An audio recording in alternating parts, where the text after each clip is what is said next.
Hey guys, I am back with a DIY faux leather wallet video, so stay tuned. All the things that you're going to need for this DIY video are on the blog. So for those of you who don't know, I have a blog, you can check it out and you can get all the information that you'll need for this DIY and for other DIYs that are coming up in the future too. So without further ado, let's get started. So using all the measurements on the blog, you need to cut out all your faux leather pattern pieces. Starting with a 12x5 and the 12x3 rectangles, you're going to sew these two together using the zipper. So as you can see, I've put the zipper in the middle of these two and I'm going to top stitch on the zipper like so. If you followed it correctly, it should look something like this. I use a continuous zipper, which is why I have extra zipper tape at the end. If you have extra zipper tape, just trim off any excess, no problem at all. Make sure that you top stitch the edges so that the zipper doesn't come off. Very important step. The next step is that you're going to take one of your 12x8 rectangles and you're going to glue this zip section onto the rectangle. You need to only do it on the inside and on all four edges, and you'll be ending up with something like this, a little pouch. So that's going to be the coin section of the wallet. So now onto the card section of the wallet, you need to take a 12x8, 12x6 and 12x5 rectangle, and you're going to place these on top of each other, starting with the biggest and ending with the smallest. Glue them together on the three sides, the left side, the bottom side and the right side. Once you've done that, trim off any excess and check to see if your cards fit inside. That's a really important step too. For the last section of the wallet, you're going to take the remaining small rectangles and we're going to create a pouch. So starting with the 12x8 rectangle, take the 7x7 and place it on top towards the bottom left hand corner and glue the three sides down.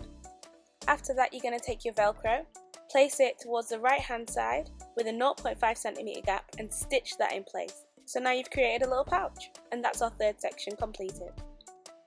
To reinforce the glue, top stitch the coin pouch along the top, straight line, nothing hard, and also if you top stitch on the left hand side of the little pouch that we just created. Those will reinforce and make sure that they don't come loose. We're now going to assemble our wallet, so take the 28x13cm rectangle and take your three sections and place them evenly spread, leaving a 0.5cm seam allowance around the edge.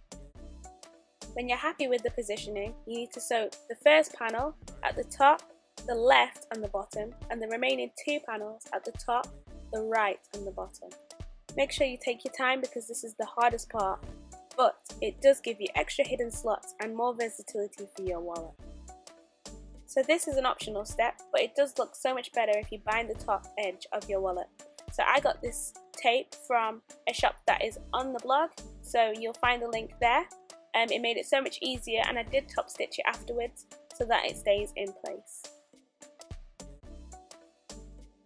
At this stage, we need to make sure that the wallet folds and closes. So what you need to do is fold it in left and then right, and as you can see, the Velcro will need to line up with another set of Velcro, and if you can bring that out, you can test where it needs to go.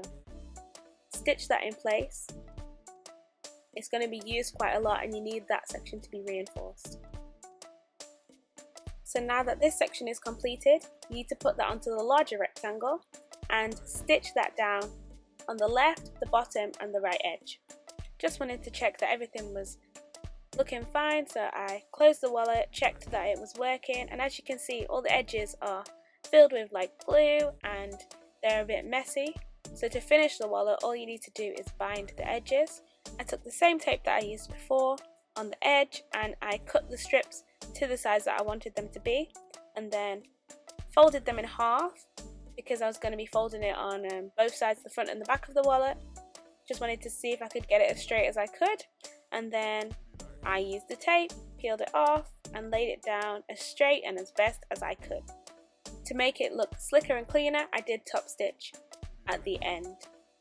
There's definitely room for improvement on this technique, but I think it was quicker and faster than using the sew-on binding. And there you have it, the wallet is done. Finished product, which I'm super happy with. If any of you guys do attempt this DIY, please give me a shout because I'd love to feature you on my social media pages. And also, here's a bonus. I decided to test drive the wallet, it's awesome, and I added a little keyring holder at the top. So don't forget to share, subscribe, like, comment. I'd love to hear from you guys and see you next time.